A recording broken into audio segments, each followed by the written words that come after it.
انہیں 8 مرتبہ چاقو گھونپا گیا ہے اور وہ انہیں لوٹنے آئے تھے۔ وہ کسی اور کا روپ دھار کر فلیٹ میں داخل ہوئے، چاقو نکالا اور ان سے کہا کہ چلو سارا روپیہ ہمیں دے دو۔ اب میرے والد اسکیزوفرینیا کے مریض تھے، لہٰذا وہ آسانی سے سب دینے پر رضامند نہیں ہوئے اور بس وہاں پہ لڑائی ہونا شروع ہو گئی۔ ان لوگوں نے ان کے بازو میں چاقو مارا، 3 یا 4 مرتبہ ٹانگ میں گھونپا اور پھر ان کے دل میں گھونپا۔ میں ہسپتال میں اپنے والد سے ملنے گئی، 12 بجے تار رونے لگی، میری برداشت جواب دے چکی تھی۔ میرے والد موت کے منہ میں تھے۔ میں نے بس قرآن کھولا اور مجھے اپنے دماغ میں انکل کی وہ آواز سنائی دی کہ اللہ سے مانگو، اللہ جو چاہتا ہے کر سکتا ہے۔ تو بس میں نے اللہ سے بات کرنا شروع کر دی۔ مجھے نہیں معلوم تھا کہ اللہ کون ہے، لیکن مجھے بات کہنا یاد ہے کہ اللہ بس اس درد کو ختم کر دیں۔ پھر میں چپ ہو گئی تھی۔ پھر مجھے محسوس ہوا جیسے اللہ مجھ سے کہہ رہا ہے فکر مت کرو، میں ہوں نا۔ اس دن پہلی مرتبہ میں نے اللہ سے دعا کی تھی اور اس نے فوراً جواب دیا۔ پھر کیا ہوا کہ آپ نے آخرکار مسلمان ہونے اور کلمہ پڑھنے کا فیصلہ کر لیا؟ وہ میرے برابر میں بیٹھا تھا، کہنے لگا مجھے ایسا لگ رہا ہے جیسے فرشتوں نے تمہیں گھیر لیا۔ اور جب میں نے پہلی مرتبہ دعا کی تھی تو میں بہت ہی درد، صدمے اور افسردگی کی کیفیت میں تھی۔ بسم اللہ الرحمن الرحیم۔ دین دنیا چینل میں آپ کو خوش آمدید کہتے ہیں۔ ناظرین، اسلام کی روشنی سے منور ہونے کا احساس ایسا ہے کہ یہ سب دکھ، درد، مصیبتیں اور پریشانیاں مٹا دیتا ہے۔ انسان کا اللہ تعالیٰ پر کامل ایمان ہو جائے تو دنیا کی کوئی طاقت دل کو وسوسے میں نہیں ڈال سکتی، اور دل میں ایسا سکون پیدا ہوتا ہے کہ جس سے دنیا جیسے بدل سی جاتی ہے۔ ایسے ہی ایک احساس سے آپ کو روشناس کروانے جا رہے ہیں جو ایک ملحد خاتون عائشہ مرسیڈیز کے ساتھ پیش آیا۔ ایسے دکھ بھرے حالات تھے کہ کوئی بھی ان کو سن کر انہیں اپنانا نہ چاہے، مگر پھر جب ایک ملحد نے اللہ تعالیٰ کو یاد کیا تو اللہ تعالیٰ نے بھی اس کا دل سکون سے بھر دیا اور ساری مصیبتیں ایک ہی جھٹکے میں نکال پھینکی۔ آپ کو عائشہ مرسیڈیز کی ساری کہانی اسی کی زبانی سناتے ہیں۔ عائشہ مرسیڈیز نے بتایا کہ میں لندن میں پیدا ہوئی اور وہیں پلی بڑھی۔ میں آدھی جمیکن اور آدھی انگریز ہوں۔ ماں کی طرف سے رشتہ دار کیتھولک عیسائی تھے، مگر گھر میں کوئی بھی مذہب کو فالو نہیں کرتا تھا۔ خدا پر کچھ تو یقین تھا، مگر کبھی اتنا پکا یقین نہیں ہوا۔ بڑی ہوئی تو عیسائی کی شناخت کی گئی، مگر مجھے لگتا تھا کہ میں ملحد ہوں۔ پھر 13 سال پہلے میں نے اسلام قبول کر لیا۔ عائشہ نے بتایا کہ مجھے مذہب کے بارے میں پتا ضرور تھا، مگر میرا اس طرف کوئی دھیان نہیں تھا۔ میرے والد تو مذہب کو بالکل بھی فالو نہیں کرتے تھے، مگر ننیہال میں حضرت مریم علیہ السلام کے مجسمے تھے۔ جب مجھے کوئی مشکل ہوتی تو میں خدا کو یاد کرتی، مگر میرا کوئی خاص کنیکشن نہیں تھا۔ میں اپنے شناختی کارڈ پر تو عیسائی تھی، مگر میرے پاس عیسائیت کے سوالوں کے جواب نہیں تھے۔ مجھے یہ تصور سمجھنے میں بہت مشکل ہوئی کہ جیزس خدا کے بیٹے تھے، اور اگر خدا اتنا ہی طاقتور اور قدرت والا ہے تو کیوں جیزس کو ہمارے گناہوں کے لیے اپنی قربانی دینا پڑی؟ یہ تصور میرے لیے بہت عجیب تھا۔ میں اس کو سمجھ ہی نہیں پاتی تھی۔ میں سوال کرتی تھی اور مجھے چپ کروا دیا جاتا تھا اور کہا جاتا کہ تمہیں سوال نہیں کرنے چاہیے۔ وہ میرے سوالوں پر غصہ نہیں کرتے تھے، مگر ایسا شو کرتے تھے کہ جیسے میں وہاں پر ہوں ہی نہیں۔ اور جب میں مسلمان ہوئی تو مذہب کی سمجھ آنا شروع ہوئی تو میرے سارے سوالوں کے جواب مل گئے۔ اور جب اسلام میں مجھے پتا چلا کہ جب اللہ کن فیکون فرماتا ہے تو سب کچھ ہو جاتا ہے، اس سے مجھے یہ سمجھ لگی کہ اللہ تعالیٰ کو کسی شریک کی ضرورت ہی نہیں، وہ جو چاہے کر سکتا ہے۔ اللہ تعالیٰ کو اپنی عبادت کروانے کے لیے بیٹے کی ضرورت تو بالکل بھی نہیں ہے۔ چرچ میری سمجھ سے باہر تھا، مگر قرآن پاک میرے ذہن میں ایک دم سما گیا۔ تصور سمجھنے میں بہت مشکل ہوئی کہ عیسیٰ علیہ السلام نعوذ باللہ خدا کے بیٹے ہیں۔ اگر خدا تمام تر طاقت اور قدرت کا نام ہے تو پھر یہ تصور کیوں ہے کہ حضرت عیسیٰ علیہ السلام کو ہمارے گناہوں کے لیے قربان ہونا پڑا؟ آخر کیوں؟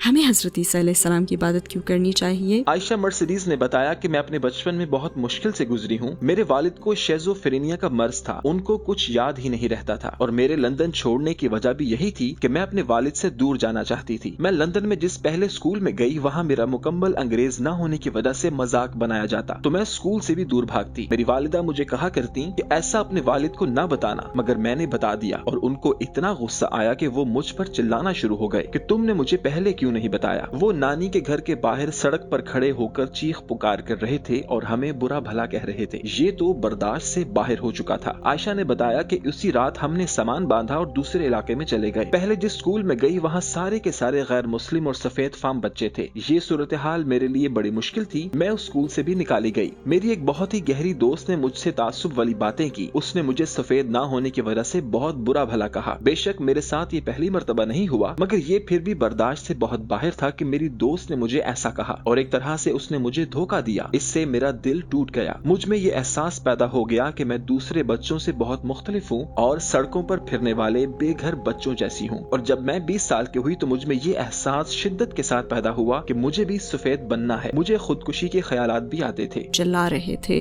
بس اسی رات ہم نے سامان باندھا اور ایسیکس کی طرف روانہ ہو گئے. جب میں 12 سال کی عمر میں ایسیکس آئی تو میں پورے اسکول میں اکیلی غیر انگریزی بچی تھی. باقی سب وائٹ تھے اور یہ میرے لیے مشکل صورتحال تھی.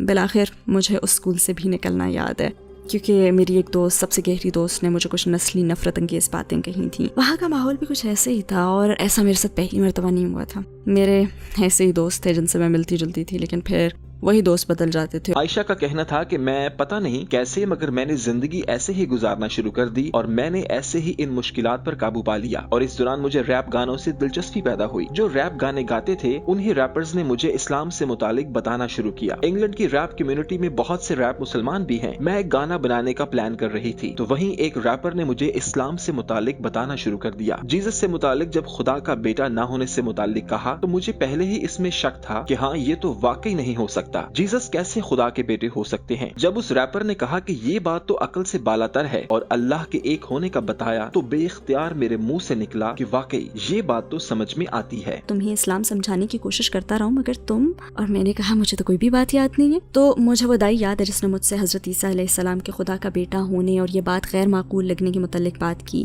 یعنی اللہ پہلے ہی مجھ میں یہ احساس پیدا کر چکا تھا کہ حضرت عیسیٰ علیہ السلام خدا کے بیٹے نہیں ہو سکتے. اور جب اس ریپر نے کہا نا کہ یہ بات تو عقل سے بالاتر ہے اور اللہ کے ایک ہونے کو سمجھایا تو میں بے اختیار کہہ اٹھی کہ واہ یہ بات واقعی عقل میں آتی ہے. عائشہ نے بتایا کہ میں ایسے علاقے میں بڑی ہوئی تھی جہاں مسلمان نہیں تھے تو میرا کبھی اسلام سے واسطہ ہی نہیں رہا سوائے ایک جوتوں کی دکان والے کے جو مسلمان تھے. میں اس دکان کے مالک کو انکل کہتی تھی مگر انہوں نے اپنا مسلمان ہونا کبھی ظاہر نہیں کیا. مجھے یاد ہے کہ میں ان کی دکان پر جاتی اور اپنے مسائل اور اپنی پریشانیاں بتاتی اور وہ مجھے سنتے. تو جب اس ریپر نے مجھے اسلام کے بارے میں بتایا تو میں انکل کے پاس گئی اور انہیں بتایا کہ میں نے اسلام کے بارے میں سنا ہے. انکل گئے اور ایک پرانا قرآن پاک لے کر آئے اور کہنے لگے کہ اس کو کھولو اور اللہ تعالیٰ سے ہدایت مانگو وہ تمہیں سب کچھ دے گا. میں وہ لے کر گھر آ گئی اور ایک طرف رکھ دیا. میں اتنی بڑی تبدیلی کے لیے تیار نہیں تھی. ان کے پاس جا کر میں اپنے مسائل پر بات کر سکتی تھی. جب ریپر نے مجھے اسلام کے بارے میں بتایا اور وہ عیسائیت سے موازنہ کر رہا تھا تو مجھے یاد ہے کہ میں انکل کے پاس گئی اور ان سے کہا او خدایا میں نے اسلام کے بارے میں سنا ہے.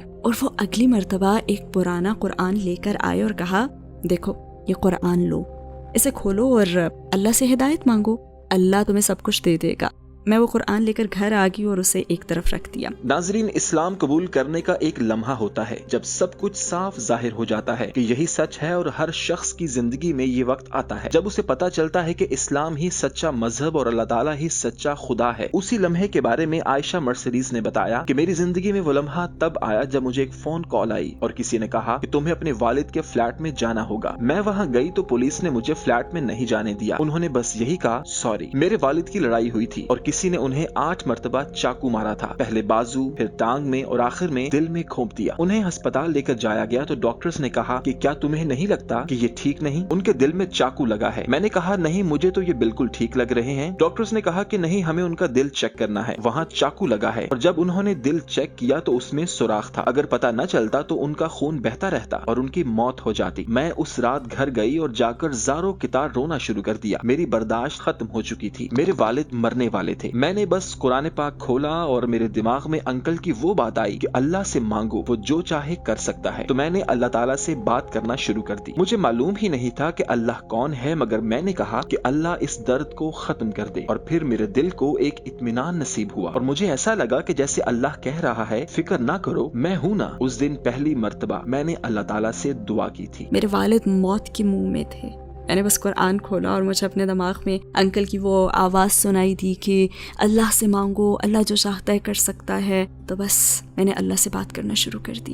مجھے نہیں معلوم تھا کہ اللہ کون ہے لیکن مجھے بات کہنا یاد ہے کہ اللہ بس اس درد کو ختم کر دے. پھر مجھے محسوس ہوا جیسے اللہ مجھ سے کہہ رہا ہے فکر مت کرو، میں ہوں نا۔ اس دن پہلی مرتبہ میں نے اللہ سے دعا کی تھی اور اس نے فوراً جواب دیا۔ عائشہ نے بتایا کہ جب میں اگلے دن جاگی تو دل سے مسلمان ہو چکی تھی۔ مجھے یقین تھا کہ خدا ایک حقیقت ہے اور یہ پہلی مرتبہ ہوا کہ میں نے سچے دل سے اللہ تعالیٰ کو تسلیم کیا تھا۔ میں نے اپنے ایک ریپر دوست کو فون کیا، اس نے مجھے قبر کے عذاب کے بارے میں بتانا شروع کیا، جس سے میں بہت زیادہ ڈر گئی، مگر یہ ڈر اس طرح کا تھا کہ میں غیر مسلم نہیں مرنا چاہتی۔ اس وقت میرا خوف جہنم یا دوزخ کی آگ کے لیے نہیں بلکہ میں قبر کے عذاب سے ڈرتی تھی، کیونکہ یہ چیز میرے لیے نئی تھی۔ میں پھر اگلے 3-4 دن جذباتی رہنے لگی، مجھے بہت زیادہ رونا آتا، مجھے نماز پڑھنی نہیں آتی تھی مگر کوشش کرتی۔ میری نماز یہ ہوتی تھی کہ میں اوپر دیکھ کر اللہ تعالیٰ سے باتیں کرتی۔ میں کسی ایسے مسلمان کو نہیں جانتی تھی جو پوری طرح سے اسلام پر عمل کرتا ہو، مجھے بہت سی باتوں کا علم نہیں تھا۔ میں اپنے ریپر دوست سے ملی، اس نے کہا کہ میں تمہیں کچھ دکھانے کے لیے ایسٹ لندن لے کر جانا چاہتا ہوں۔ ہم گاڑی میں لندن گئے، وہاں بہت سے حجاب اور عبایا کی دکانیں تھی۔ میں نے ایک حجاب خریدا، اس کو پہن کر گاڑی میں بیٹھی، شیشے میں دیکھا تو کہا کہ واہ، یہ تو بڑی الگ سی چیز ہے۔ مجھے محسوس ہوا کہ میں مسلمان ہونا چاہتی ہوں۔ جب ہم واپس جا رہے تھے تو وہ بھائی ایک جگہ رکا اور کہنے لگا کہ مجھے نماز پڑھنی ہے، پھر وہ نماز پڑھنے چلا گیا اور میں نے باہر ہی دعا مانگی کہ اللہ پلیز مجھے مسلمان کر دے۔ وہ واپس آ کر کار میں بیٹھا اور کہنے لگا کہ ابھی یہاں پر امام نہیں ہے اور میں پہلے بھی کچھ لوگوں کو کلمہ پڑھا چکا ہوں، اگر تم بھی اندر جا کر کلمہ پڑھنا چاہتی ہو تو تمہاری مرضی، یا پھر کسی اور وقت کر لیتے ہیں۔ میں نے فوراً کہا کہ میں اندر جانا چاہتی ہوں۔ میں اندر گئی تو سارے لوگ مجھے دیکھنے لگے۔ میں حیران تھی کہ دوسرے لوگ ہمارے پیچھے کیوں آ رہے ہیں۔ ہم فرش پر بیٹھے، اس نے پوچھا کہ کیا تم حضرت محمد صلی اللہ علیہ وآلہ وسلم کو مانتی ہو، کیا اللہ کو مانتی ہو؟ میں نے کہا میں ایمان رکھتی ہوں۔ پھر میرے اس دوست نے مجھے کلمہ پڑھایا۔ میں نے بہت ہلکا پھلکا محسوس کیا۔ وہ میرے برابر میں بیٹھا تھا، کہنے لگا کہ مجھے ایسا لگ رہا ہے کہ جیسے فرشتوں نے تمہیں گھیر لیا ہو۔ جب میں نے پہلی مرتبہ دعا کی تھی تو میں بہت درد میں تھی، لیکن بہت سکون کا لمحہ تھا۔ اب اس کی ذہانت دیکھیں کہ کیسے سارے کام کیے اس نے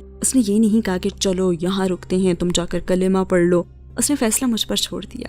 وہ مجھے حجاب خریدنے کے لیے لے گیا، تھوڑی بہت بات کرنا شروع کی اور پوچھا کہ کیا میں پیغمبر صلی اللہ علیہ وسلم کو مانتی ہوں اور کیا میں اللہ کو مانتی ہوں۔ اور یہ کہنے پر یہاں آنے پر کسی نے مجبور تو نہیں کیا، ظاہر ہے میں نے کہا کہ میں ایمان رکھتی ہوں اور کسی نے مجھے مجبور نہیں کیا۔ اور پھر سبحان اللہ میں نے کلمہ پڑھا، میرے دوست نے مجھے کلمہ پڑھایا۔